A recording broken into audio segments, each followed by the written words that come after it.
Moose is the number one contender to Kenny Omega's Impact Championship. Is he going to be the man to bring it back to Impact? We're going to talk about his future in regards to the championship, in regards to Impact, whether he's going to be sticking around in just a second. So stay tuned. This is WrstlXtra.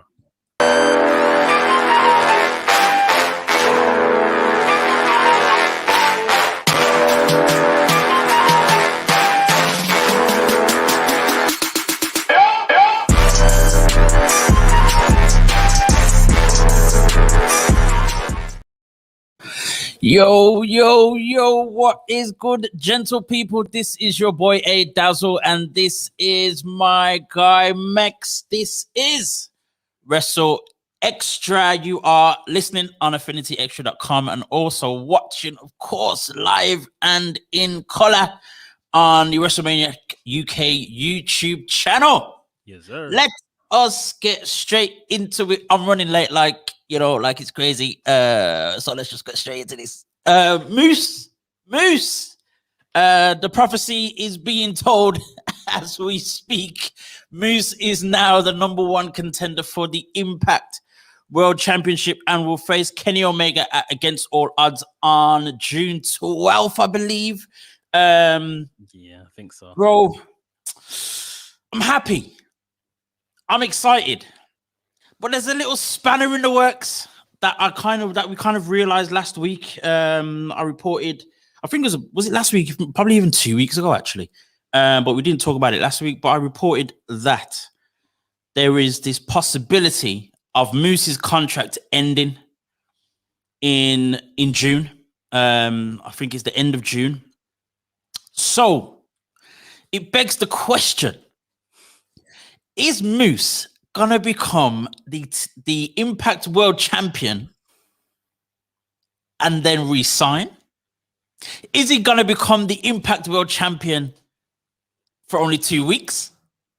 Or is he just not gonna win it at all and it's bye-bye, see you later, Moose, with no Impact World Championship reign whatsoever, even after this amazing build-up of the last 4 or 5 months? What's going on? It's a difficult one, isn't it? It's a bit of a sticky one. Like, weird one. Looking at it from the other point of view, I don't see Omega dropping it so soon, because then at the same time, like, what was the point in doing it in the first place? Now, Moose is who we both named as the most credible person, inside Impact anyway, to go and get that belt back. Would love to see it happen, but I just don't know if they pull the trigger on it, especially again with the rumors around his contract ending so soon. They can't give it to him for 2 weeks and he drops it. Come on. Unless they pull one of those angles where, he's won the belt, he's leaving the company with it now, like, and then he resigns and all of that kind of stuff. I don't know, but it's intriguing. At the same time, we spoke as to, well, why isn't this at Slammiversary? Maybe they don't deem this as a pay-per-view worth changing the title, or nothing significant is going to actually happen here. It's still a bit of obscurity around it, but either way, I can't really see a conclusion where Moose is walking out as Impact champion, unfortunately. It just gets worse and worse by the week. This whole AEW Impact situation just feels like something from the Twilight Zone, man, because it's just like, where did we make any sense of any of it? For me, the first thing that worried me, should I say, is the fact that it isn't at Slammiversary. Yeah. Impact, I don't think they do it more frequently than anyone, but Impact seems to do these pay-per-views like every 2 weeks. It feels like it, innit? But at the same time, WWE does the same thing. It's at least once a month, innit? Yeah. For some strange reason, just feels like more frequent when it comes to Impact. I don't know what's different. But that came out of nowhere, this against all odds, because I saw vignettes and promos and whatever else for Slammiversary. So I'm like, okay, that's the next thing. Then Moose wins, and then the match is against all odds. I'm like, huh?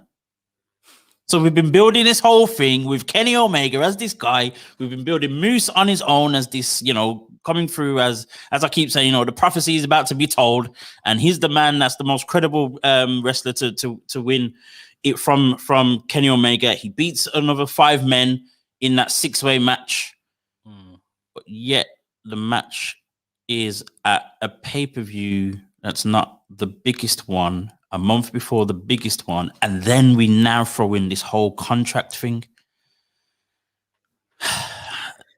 Let's try and make some more sense of something else. So, okay, so if Moose does not re-sign and his contract does end in June, where does Moose go? That is a question.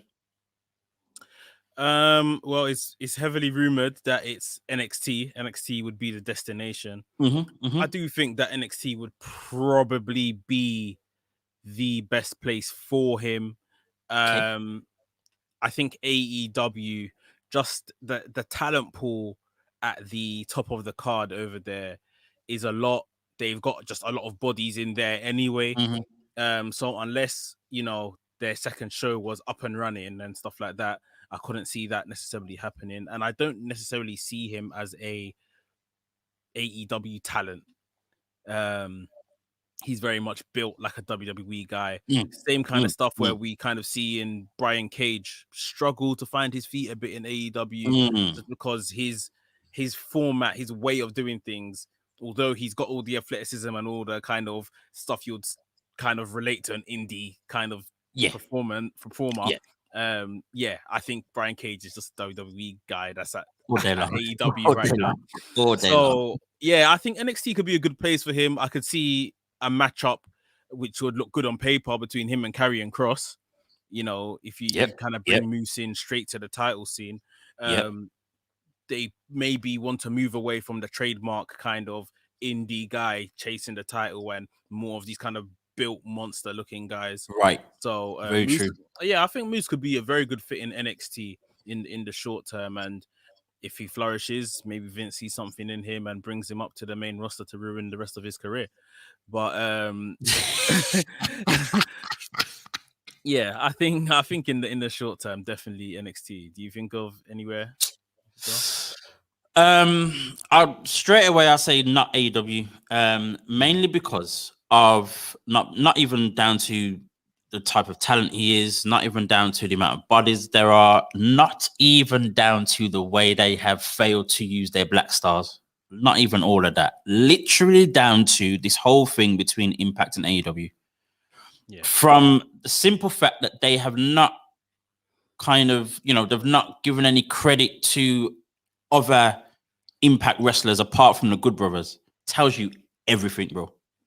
It tells you they don't care about all the other Impact stars that are there. They don't see anything in them. And they maybe 1 or 2 do, but at the same time, obviously, they're not enough for them to say, all right, we're going to put you on our show for at least 1 week or 2 weeks or whatever else.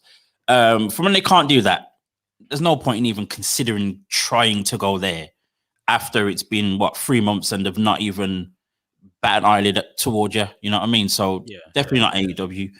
For me, NXT seems like a good fit. Well, it is a good fit. If I'm completely honest, I'd rather see him go straight to main roster like SmackDown or something, bro. I just don't think he's got the profile to do that. I hear that. So that's a very good option because he is physically ready for the main roster. Right. But I wouldn't have suggested that just because he hasn't got the profile to go right. And that is literally the only reason why I don't see them doing that so quick. I also know that I think since the whole thing, I think with Gargano and Ciampa not going to the main roster and others, not really caring, they don't really want to do that anymore with any new stars or whatever else. They're gonna go straight to NXT, see what happens, and then make a decision. But at the same time, as we said, for me, I think Moose just fits WWE so perfectly in the way that he commands himself, the way he now looks, his style, his whole persona, all of that. I think it just works. But at the same time, NXT would be almost perfect in terms of a starting block. As you said, NXT, I guess, especially with Cross as the champion, needs another big man and a credible big man to come for Cross. We can't keep having these small Adam Cole, Finn Balor guys. As much as we love them, and it's not to knock them and to say that small people can't make it work, but we've just had that for the last 5 years of NXT. You know what I mean? So we need now, maybe for a while, again, with Cross as the champion, we need another big guy. And I don't think there's many big guys in NXT at the moment. I mean, there are a few. Obviously, we've got Bronson Reed, we've got a couple of others, but at the same time, not anyone that makes you think, yeah, he can take the belt from Cross. And not like that. Yeah, and that's what it is. So I think for me, yeah, Moose fits that, and maybe to a point, NXT needs it. NXT needs Moose. So I think I'm now convinced. Okay, it's NXT. I'll still on my main roster, Moose on SmackDown, and I was gonna say, I said this to you. I think I said this to you. Moose to come in next to Apollo. That's not a bad shout, because I think, even with, as you just said, actually, even with him not having the profile of a big star like an AJ Styles did when he first joined and went straight to the main roster, doing it like that, I think would help. It would be a way in. As we know, Moose and Apollo are friends in real life as well. Yeah. Very good friends, alongside Ricochet as well, and a couple other guys that we've seen them. He's been training with quite a few WWE guys in the past few weeks and stuff. And then, of course, they are both Nigerian. So we can keep the Nigerian thing going. Mexico get happy every single week. But we would have to add some tact to it. I don't know about Moose with the accent. That's what I mean. We can't bring Moose in and he's doing this kind of stuff. Yeah, I don't know about that part. He would have to do something different or be affiliated with them in a different way. Maybe. Yeah. Maybe he comes in as his what do you call it? His presidential advisor or something. His US ambassador. Something like that.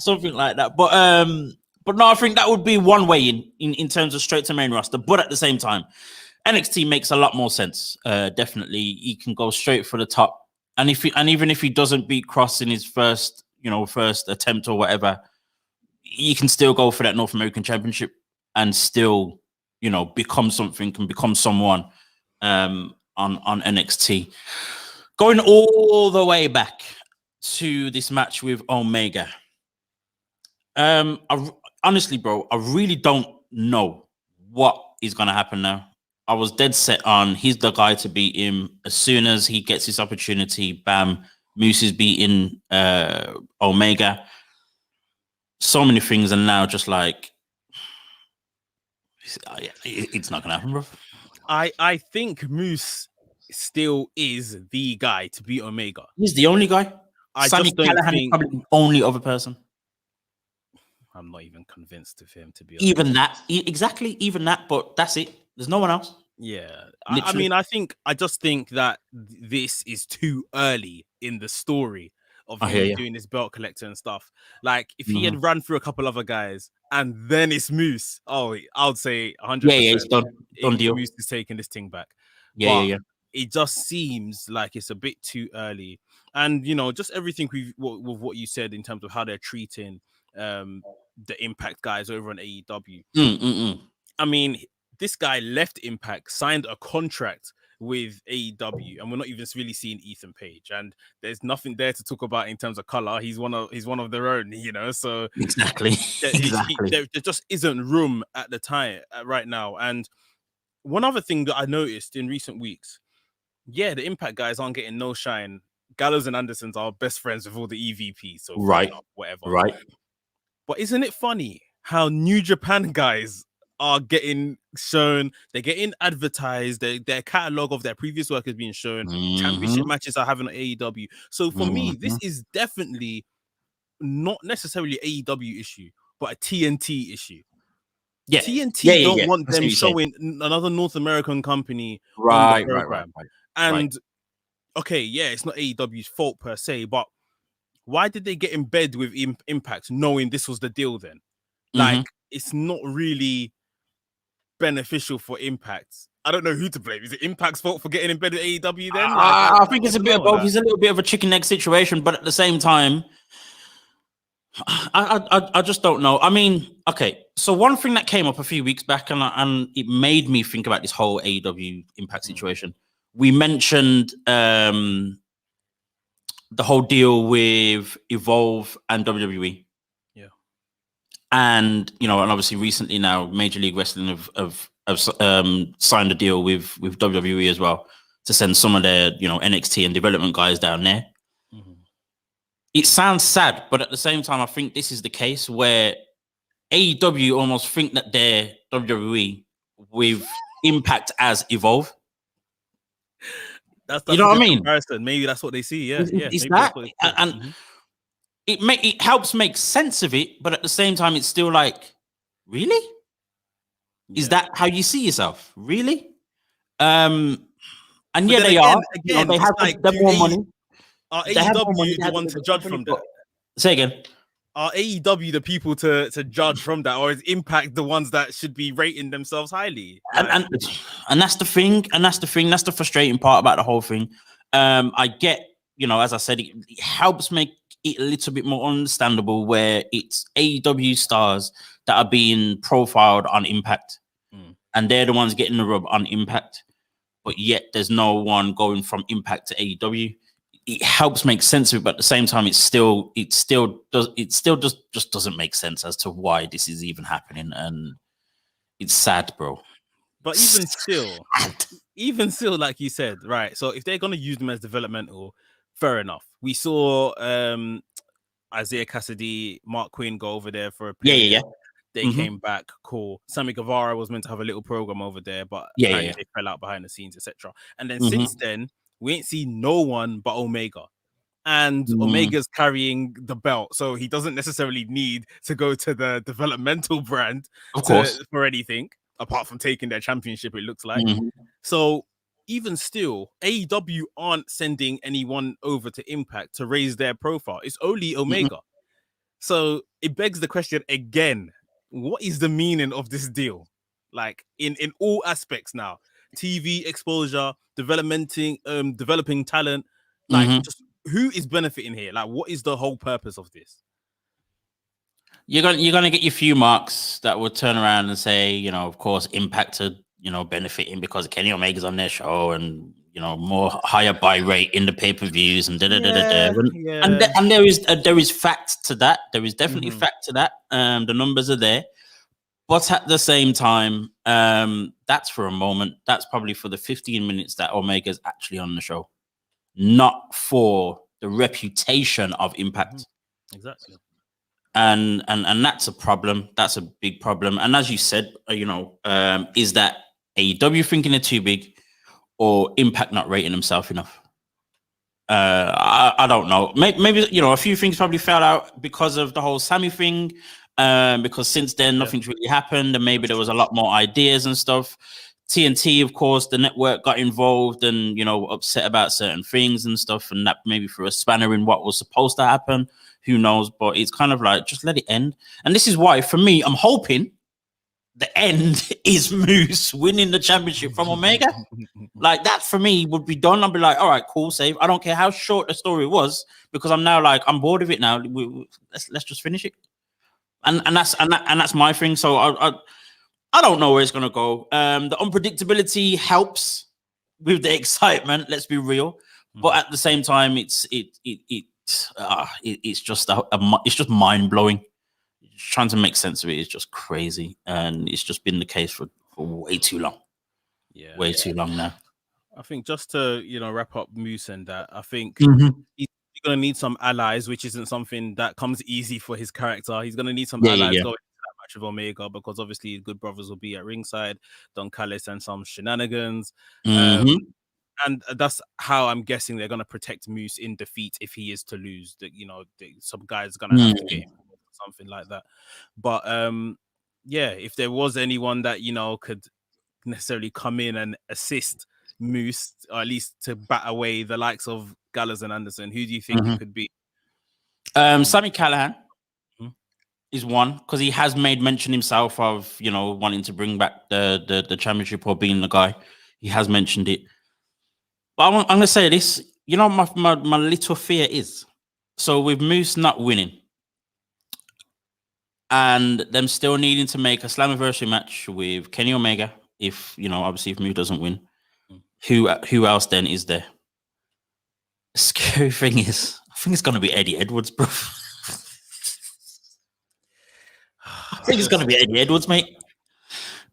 I just don't have any care for him. Like, yeah, I don't get that guy at all in the slightest, bro. I don't. Just should have kept him with when he was a tag team with, I can't remember his name now, but you know, the Wolves or whatever they were called, and leave it at that. I don't know about this guy who's white guy with braids and wears an army jacket and some joggers and some random running shoes. He looks like he's trying to do some hardcore thing now as well. Yeah, like I don't. And Moose has destroyed him a couple of times as well, bro. But yeah, let's go back to what happened over the weekend in WWE. Of course, we had WrestleMania Backlash over the weekend. Tell me what you thought about the whole show in general. Not a lot of things changed in terms of, like, you know, titles and stuff like that. I don't think anyone was necessarily expecting it. I think there was no title changes apart from the tag team SmackDown tag team titles. I think that was the only one we actually did expect as well, to be fair. So shout out to Rey Mysterio and his son Dominic for becoming the first father and son tag team champions in WWE history. It's an amazing story. It actually is an amazing story. To talk about this very quickly, actually, I remember when, I think it was maybe about 3 years ago, that Rey Mysterio started hinting about his son becoming a wrestler or following in his footsteps, and I was like, "Huh? You what? No previous experience." At the time, I don't think anyone really knew that he was training or anything like that either. It seemed as though at that time as well that Rey Mysterio was probably going to retire within like a year or so, and I'm like, huh? Your son? You want to wrestle with your son? Oh, wait, ain't that going to take like about 5 years from now? You're not going to be wrestling anymore. But lo and behold, he said it. It's happened, and they're now tag team champions, which is an amazing story. And to be fair, let's be real, man. The story that Dominic's had and the time that he's had on in WWE has made him credible already very quickly, very, very quickly. So again, man, shout out to them too for reaching that goal and I guess proving me wrong. I think Rey Mysterio re-signing with WWE was very dependent on if Dominic could get his foot in the door. Very true. Very true. If he wasn't gonna be given that chance, Rey Mysterio would have went to the other company that's running in Florida right now. Because I know obviously he's already worked with them on All In before AEW was a thing. Of course. So he literally would have walked in there along with his son. So I think Dominic, like you were saying, has done very, very well in a short space of time. The question is, you know, eventually, and obviously it's not to ask this of him right now, is can this guy float without his dad? Right. They're not particularly, Dominic or Rey Mysterio are not particularly booked like superheroes or super strong right now anyway. Right. So they've obviously told a good story here, father and son thing. They've won the tag team championships.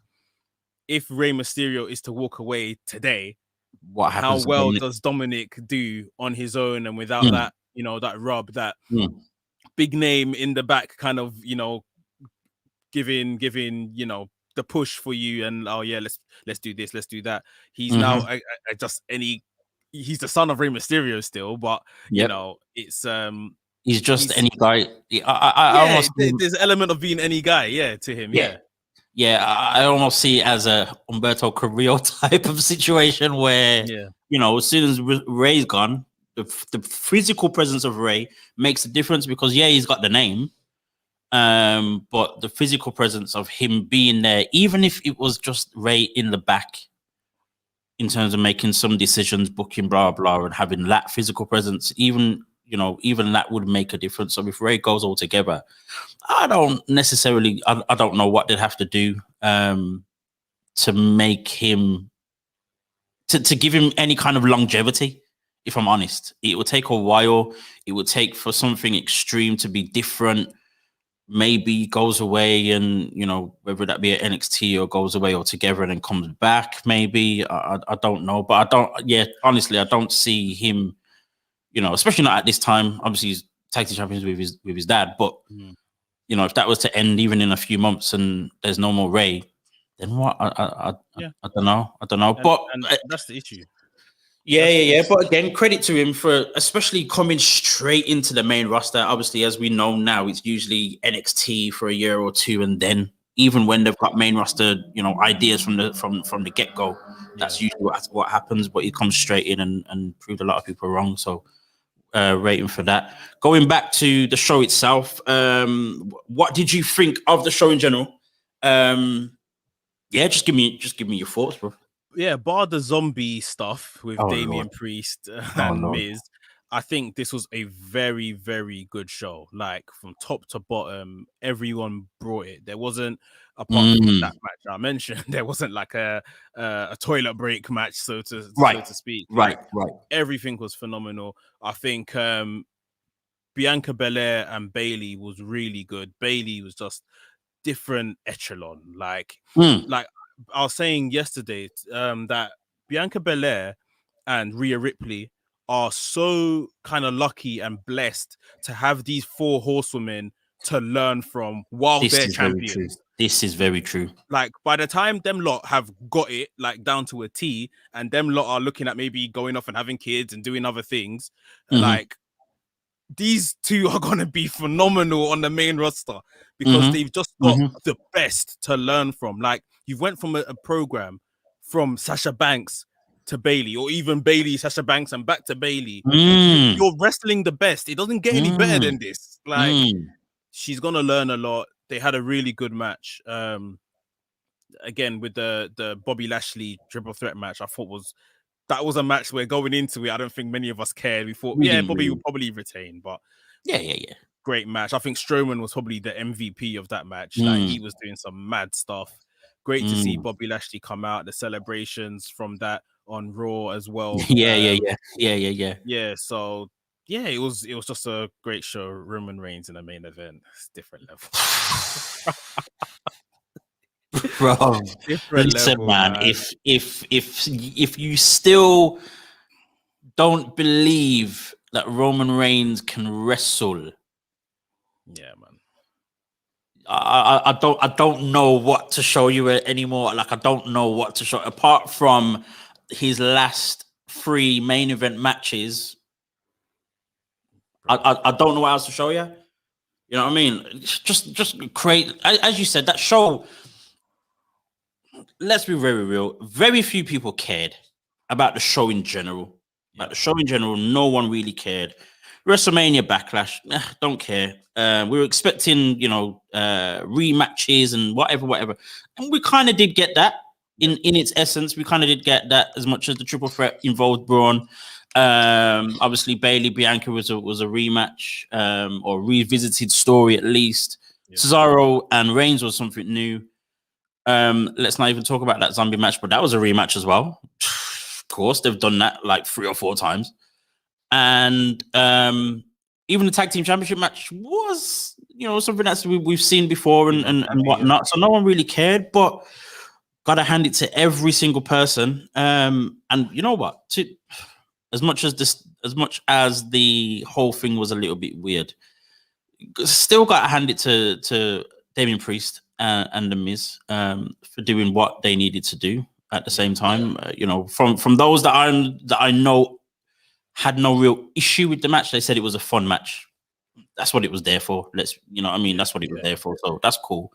But yeah, man, everybody bought it. The triple threat with the ladies, Rhea Ripley, Charlotte, Asuka, great. In the same way you mentioned Bianca learning from Sasha and Bayley, Rhea's in a place where she's learning from, again, 2 of the best in Charlotte and Asuka, and that's who she's been fighting with, and he's going to continue with Charlotte. We can see that definitely. So yeah, it was a good show. It's nice to see everyone retain.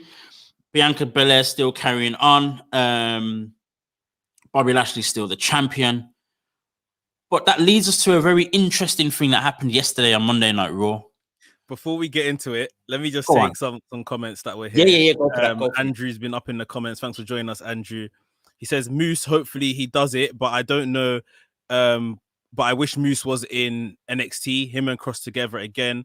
Those guys would wreak havoc. Yeah. I don't know. Have they had a program before in Impact? No. Cross was never in Impact. Wasn't Cross there? Nah. Cross has come from the Indies. I swear I've seen Cross in TNA or Impact or one of them. Let me research very quickly.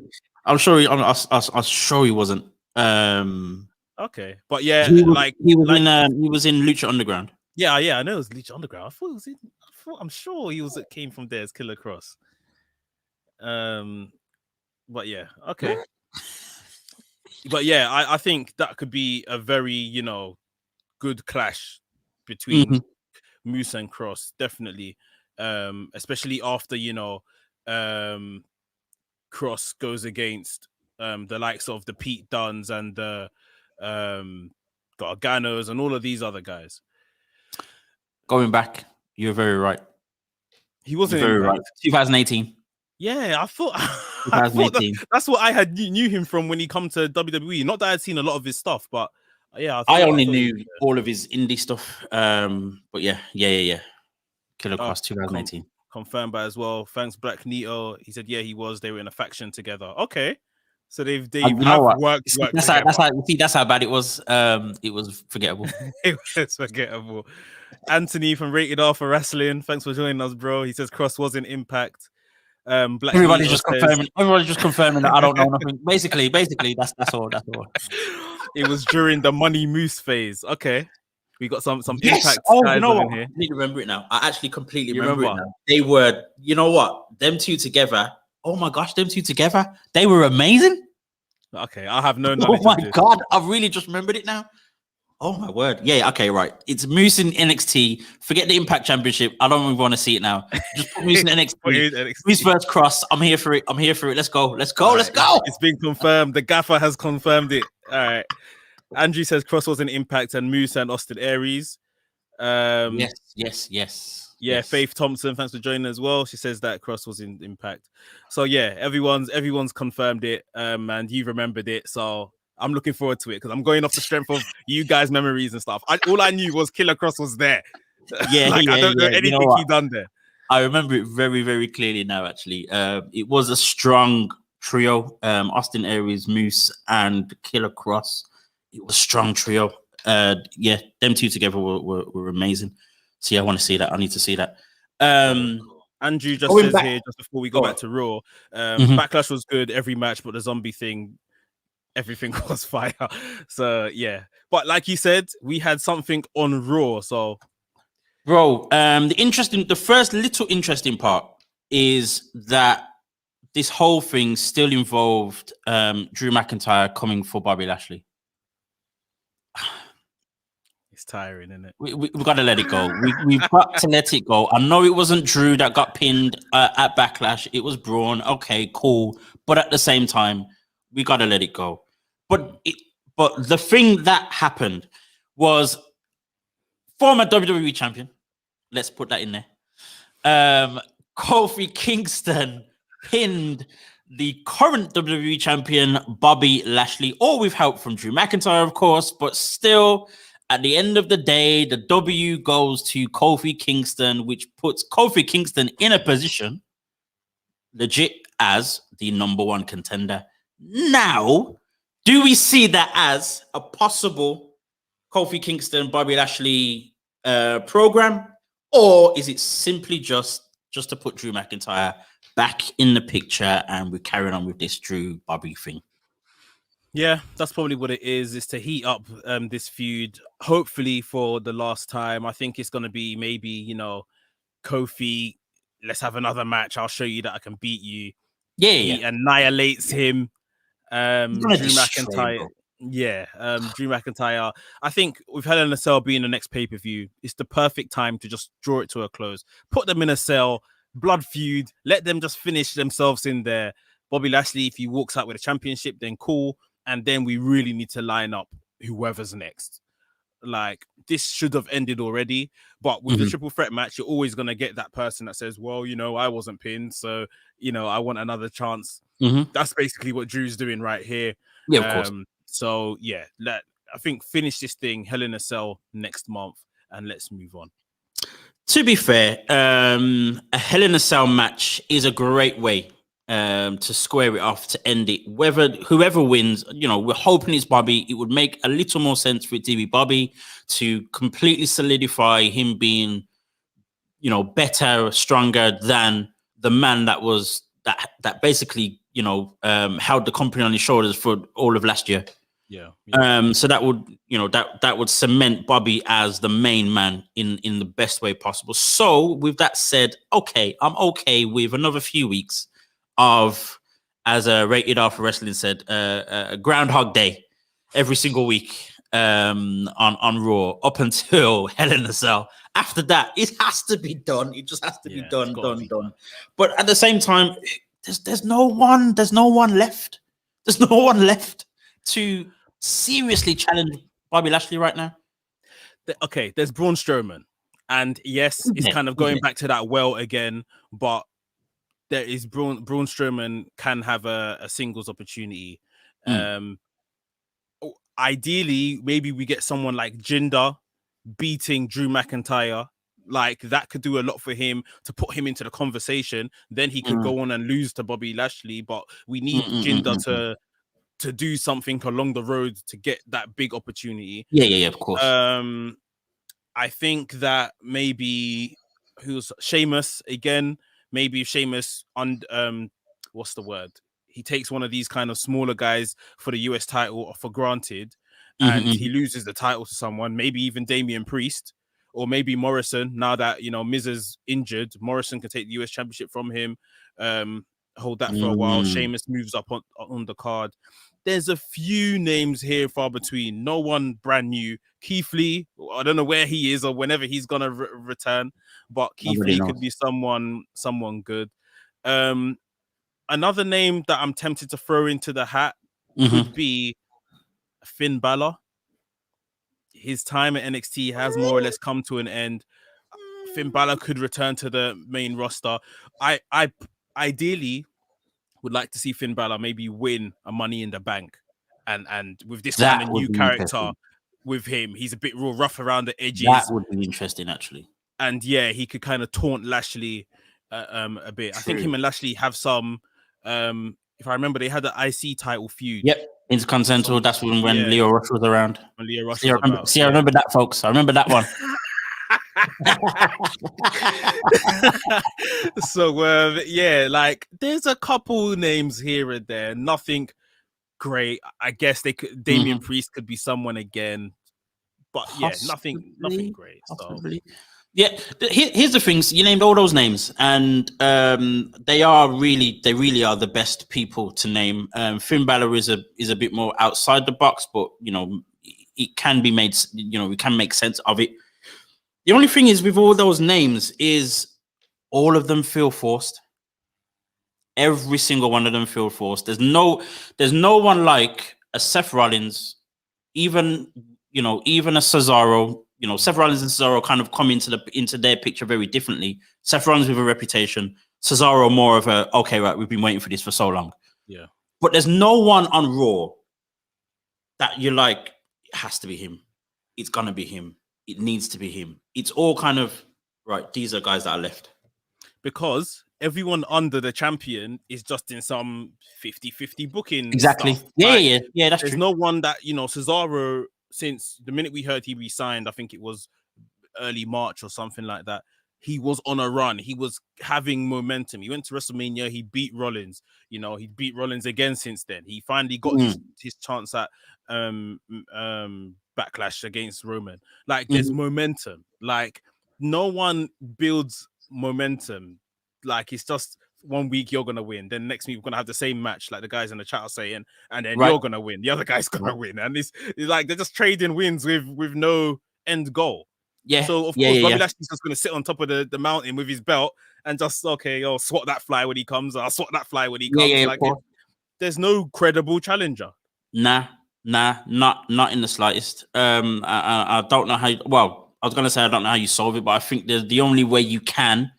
We need to throw a draft in here somewhere. Yeah, that's it. Maybe it's gonna. I guess it may. Unless it happened next week, it's gonna have to be after Hell in a Cell. I think that's the only way it works. And that's the only thing you can do. I don't know who then comes over from SmackDown to challenge Lashley. I don't even know. Maybe Cesaro. To be fair, maybe Cesaro. That would be interesting. Yeah. But Big E, because Big E would be decent as well. And you know, as I said, Cesaro or Big E, because we're seeing very likely to see Roman versus Seth is going to happen at SummerSlam eventually. We can see that kind of, you know, starting to happen. So yeah, I don't know. I don't know what's happening on Raw right now. It's just crazy, bro. It's just crazy. Or maybe it's a thing where maybe we are, because by SummerSlam there's definitely going to be crowds. That's definitely going to be probably the biggest show of the year this year. If they are planning the Lesnar thing, maybe then they are twiddling their thumbs literally between now and then. Until just feed him whoever's around. Right.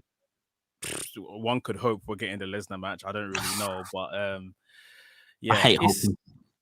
Literally, especially on WWE. On anything, bro. Impact, WWE, AEW, forget it. Yeah. Oh man. Let's move over again across the state of Florida to Jacksonville. AEW. We saw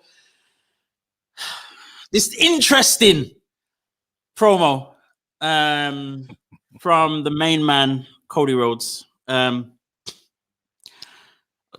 wish we could play a clip or something before we talk about this, because it's just like, did this just actually happen? So as we know, Cody Rhodes is currently feuding with the new guy, Anthony Ogogo, who is first British. Come on, keep it going.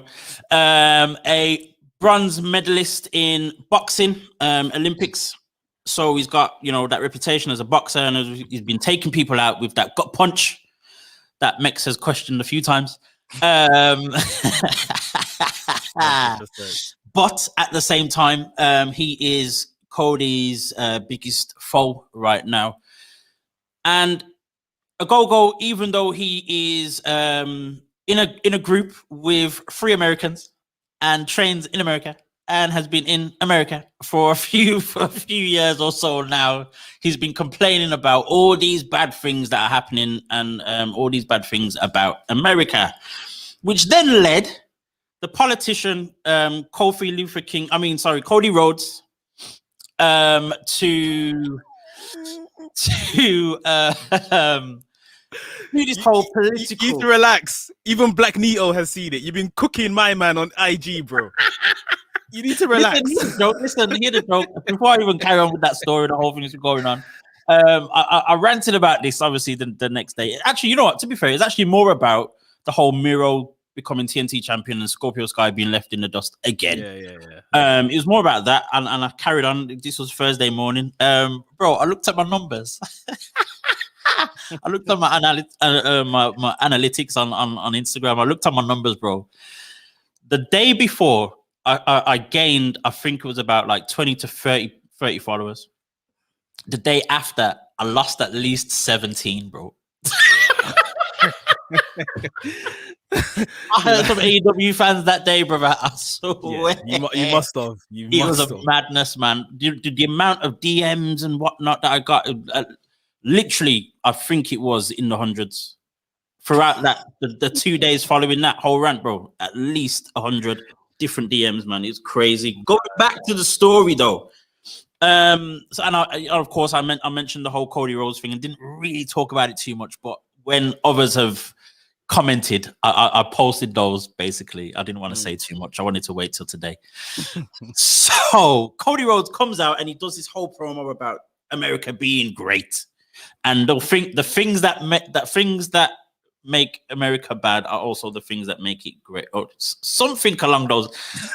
Just some political rubbish that Trump probably said another day somewhere. I don't know. Then the other thing that kind of threw me off was him talking about how obviously Tony Khan owns AEW. Tony Khan's father is originally from Pakistan. Of course, he's come over and, the whole American dream, and he set up his own business and he owns this and that and money, blah, blah. Great, amazing. He mentioned someone else who's come over as an immigrant and blah, blah. Great, amazing, brilliant American dream. Hey. Then he does this whole, okay, so he gets emotional and does this whole thing of, and America is great because they will embrace the fact that me and my wife, Brandy Rhodes, who is black, are about to give birth to a beautiful daughter who is both white and black and will embrace both, which is great. I'm sure that will happen in the household. I don't doubt that for a second. But the way he was saying it, it was like, that is also how America is going to embrace her. Yeah. The sad fact is, unfortunately, America doesn't even embrace Brandy Rhodes right now as his wife. Yeah. As someone who is in the position that she is, often questioned because of who her husband is, only there because her husband is who her husband is, and whatever. However many times, I've defended Brandy Rhodes on many occasions in terms of the way she's treated and stuff like that. So how is it that you are going to come on to your main show and think that saying that it's going to go down well? Yeah. And it really hasn't. It really hasn't, bro. Where do I start with Cody, man? Like, Cody means well, right? 100%. This guy means well. Don't doubt that for a second. Don't doubt that for a second. I just, firstly, just on a wrestling point of view, everything Ogogo has said so far has kind of just been little flippant comments. Oh, I hate USA. I hate this place. Land of the free, whatever. Blah. Cody dropped a whole Martin Luther King promo on a man that has just said a couple lines about America here and there. He hasn't even went into as much depth as you have, yet you thought you had to drop this whole dissertation on how great America is. Now, as well, we know that Cody has political aspirations one day, maybe. So this could be a nice little audition for that crowd. Governor of Florida. Yeah. Maybe. I'm completely sick and tired of Cody using his family stuff within wrestling. The whole, we're having a daughter to we're having a girl to we're pregnant to we're gonna have a beautiful family. Like, bro, give it a rest. Yeah. Like, we're all happy for you, but stop. Like, give it a rest. Yeah. And him calling himself now, one night only, the American dream. Can someone that's calling themselves the American dream ultimately lose to the British guy? The British guy that's being rude about America? We say no, right? So Cody is booking himself to beat Ogogo, which should no way be happening in this. Not at all. Not at all. Not at this point. Like, Ogogo, I think, is going to be a star. He's going to be brilliant. He's going to grow and everything like that. You've already built him up like this credible force. I just don't see how Cody comes along and beats him. Furthermore, Cody has beat up QT, the leader of the factory, the faction.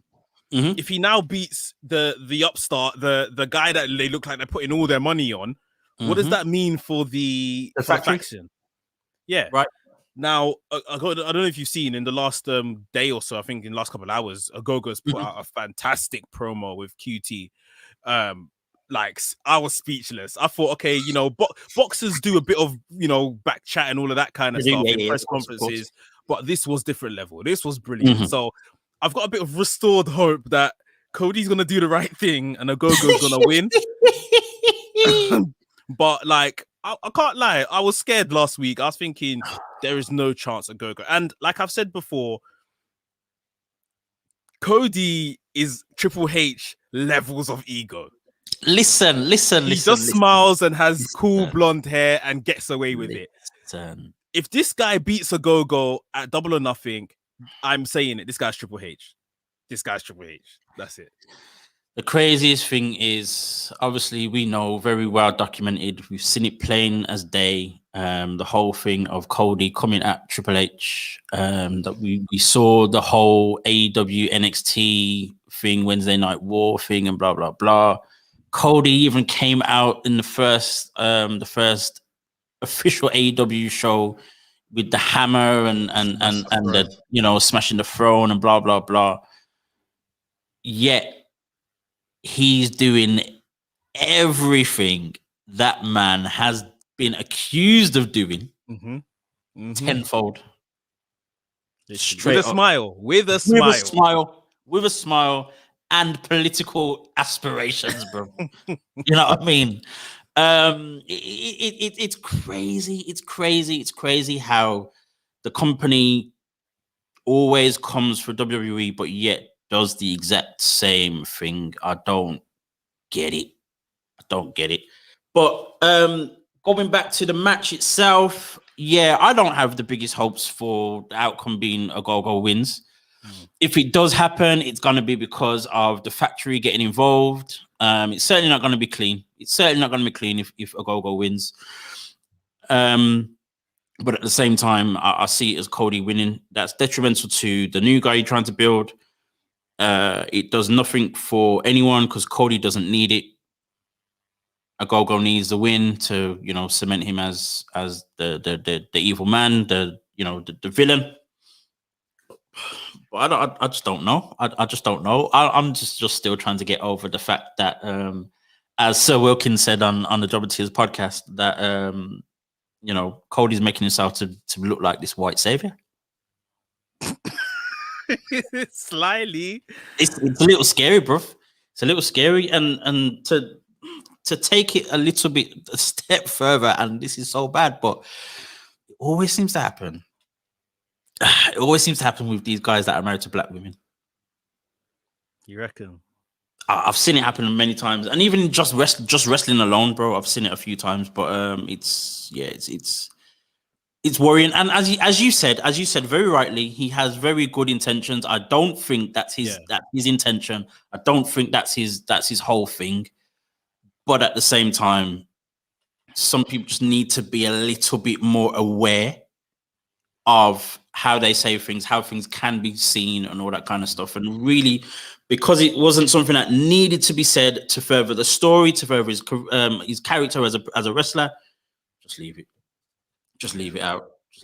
And unfortunately, he's made that mistake now. Unfortunately, you can't take it back. But we'll see. He's great on the mic.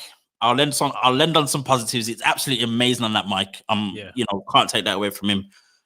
He's done great to get to where he is and all that kind of stuff. But I think he just needs to just step back now. I don't even want him to stop wrestling, but I just feel as though he needs to step back away for a good long time and just book matches instead of being in them. Yeah. Well, arguably he has done that in the last month or so. Really, he hasn't really been you're not wrong. Involved. And some have said maybe Ogogo is to win here. He spends some time. He goes off and spends some time with Brandy. I'm not sure how far along Brandy is or whatever. We said the same about Moxley. And Moxley's still around here killing himself every week. Moxley ain't going over. Yeah. So who really knows? But I think Black Nito has literally just said it here in a nutshell. It was a great example of doing way too much. Way too much. Yeah. Way too much. I think that's a nice way to put it, to be honest. He means well. Whether it came across well, that's another conversation. Should Ogogo be losing to Cody Rhodes, the American Dream? No, I don't care what he calls himself. And you know what? Here's the crazy thing. Sorry to cut you, but here's the crazy thing. I don't even think at this point, I think it's almost too early as well for Ogogo to beat Cody Rhodes. Yeah. I don't think the match should be happening Shouldn't be Cody Rhodes. It should be someone else. It shouldn't be Cody. Yeah, I don't think the match should be happening at all. I to be honest, I would rather see maybe something like just a blow off between QT and Cody. If the first match actually ended in QT winning instead of a disqualification or whatever happened, and then obviously Cody's won the second match, this could have just been a blow off between those guys, and then maybe Ogogo inserts himself into that match somehow to start something between him and Cody. If Ogogo now goes on to beat Cody, what happens with Ogogo? Like he's kind of heir to the throne already, sort of thing. And I think Anthony from Rated R Wrestling, he said it here somewhere. Yeah. AEW is talking about they shotgun guys just to have them lose and disappear. The faction dies if he loses after the leader got beat. Listen, man, I could write you a list of all these guys that have come in right at the top and then disappear. Lance Archer, Brian Cage, Miro for a moment. There's just so many, and you're just like, even just those three alone is too many. It's 3 times too many. Yeah, 3 times too many in the space of what? Just a year, just over a year. Come on. Yeah. Well, here we go. I'll lose a few more followers today, or when this goes out. So who cares? Let's move on. Yeah, man. Let's do we've got a few minutes to go. Let us quickly go through our stars of the week. I'll be the gentleman and let you go first. Who have you picked for your star of the week? In a comedic way, I think Apollo Crews and the knighting of Commander C. It was just like there was just something, and I was glad to see when I was doing one of my reviews over the weekend, someone as well in the comments recognized this laugh that I was telling you that Apollo Crews does. Like, he did it, bro. Every time he does it, I think of you. I don't know what it is. Man started a sentence of going, aha! Like he's doing some mad thing. But I thought that was good. And obviously we're gonna spill off and have a fatal 4-way for the IC title on that should be interesting. The weekend. That should be pretty good. I expect Apollo to probably retain. But I think I'm gonna go for Moose, just an all good performance in that match, that 6-way match. Number 1 contender, just a good match. Great to see Chris Bay back at his best, sort of thing as well. Yeah. That match was really good, man. But yeah, and then obviously since then, Moose was called out. Kenny Omega, man said, "Shine up the ting. I'm coming back for the title." Come on, so bro. The chat is there. We just need him to deliver now, really. So yeah, I'm picking Moose. Yeah, man. Okay, cool. To avoid picking Moose as well, because he's top of my list easily. I'm gonna go for someone just a little bit off the radar. Just a little bit off the radar, but Ricochet. Yeah, fair enough. Ricochet. He kind of, obviously we saw him in, I think it was on a kickoff show against Sheamus. He answered Sheamus's open challenge. It was supposed to be an open challenge, but ended up being a non-title match, of course, in true heel fashion. Sheamus won, correct? But then Ricochet, of course, stole his hat, did the whole got your hat. Yeah. Which was good, which was great. And I think that was amazing. But at the same time as well, one thing that people have missed, I'm sure a lot of people would have missed, is Ricochet and Mustafa Ali for over the last, maybe 2 or 3 weeks on main event. Yeah. The matches. Listen, we complain about Groundhog Day on this show today, and people in the comments saying that. But give me that match every single week, and I'm telling you now, I would not be complaining. They just have to make it for a belt eventually, or for something eventually. Yeah. But them two just been going at it, and it's just been crazy. Always some crazy highlights every single week, and to see Ricochet kind of move into this thing with Sheamus is nice. Let's be real, we know it's kind of by accident because Humberto Carrillo, inadvertently injured himself last week. Yeah. But at the same time, it's nice to see Ricochet doing his thing and getting some TV time and, us fans being reminded that he's actually still alive. How brilliant he is. Yeah. You know, and just how good he is. Hopefully he'll get the chance to, you know, continue, and it will lead on to something. And I even like the kind of new look, the packaging, the black jeans, the black, you know, yeah, of course. You know, he's been featured on a wrestling drip on the Black Wrestling Alliance page. You know, it's been getting a lot of views. So he's thinking, yeah, I think I might have to do this for a long time now. He somehow looks bigger. In that kind of Steve Blackman attire. Like I don't know how it's working, but he looks a bit bigger. And he just looks a bit more rougher. I know they've probably still got him kind of being a smiley guy backstage and all that kind of stuff. But if they were going to do something, he looks better. Let's, you know, it's a thing where we know how great he is in the ring, what he can do, all that kind of stuff. But the one thing that has probably halted him a lot is his whole character work and, you know, that type of thing. So it's nice to see that he's finding something that it can be, he's clearly very comfortable with. Yeah. And has been working on. Hopefully WWE will pick up on that and they will push that as well. But for now, it's just great to see that he's getting something more and being able to show us again who he is and stuff like that. So, you know, shout out Ricochet is my start of this week. Wow. Folks, the time is up. It's been an hour and we're rolling on. We've got to end it. You have been watching WrstlXtra on the WrestleManiac UK YouTube channel and listening on AffinityExtra.com. You can follow us, of course, on Instagram, Black Wrestling Alliance, and WrestleManiac.uk. Folks, that has been it. Don't tell Cody about the show. And we will see you next week. See you later. Peace out, guys.